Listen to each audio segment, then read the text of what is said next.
Huwag na tayong lumayo.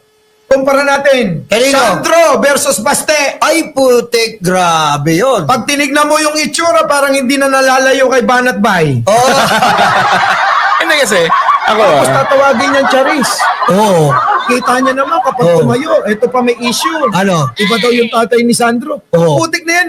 Ikumpara nyo si Sandro kay Apo Lakay. Oo. Pag pinagtabi nyo, Iisa. parang iisa. Oo. Lakad, tindig, itsura.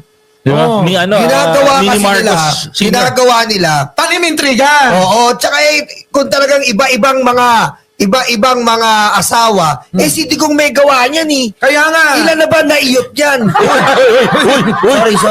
Sorry. wala tayo sa Radyo Pilipinas, kaya pwede na. Pangat po, direct. Pakikat po. Salamat po. Ilan na ba na bembang yan? Ito, susundan ko pa. Oh. Si Bini at saka si Kitty.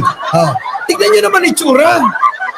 Kahit maghubad silang dalawa. Oo. Makikita mo sino matino at saka yung sino yung pabaya. Tama. Pabaya sa katawan niya. Oo. Di ba? Nakita mo si Chong Kitty doon Oo. sa ibang bansa, lumalaklak. Kaya nga, Grabe. Binubuhusan ng alak. parang anak ni Tulpo. Sorry. Dapat ang magtropa, alam nyo, si Kitty at saka yung congressman ng ng Quezon City. Oy. Di ba? Magkaroon Ay, ano? oo. Si Kitty at saka yung congressman ng Quezon City. Oo. Yung anak ni Tulpo. Oy. Na gumastos ng milyon-milyon. Oy. Sa Las Vegas pa. Oo, Las Vegas, Hindi Nevada. pa nagkasya sa BGC. Oo nga O eh. kaya sa Timog Oo. Nabantayan mo na yung distrito mo. Abay, nag-enjoy ka pa. Oo. Kumita na yung bar sa BGC. Quezon City at saka BGC. Kumita pa yung Las Vegas.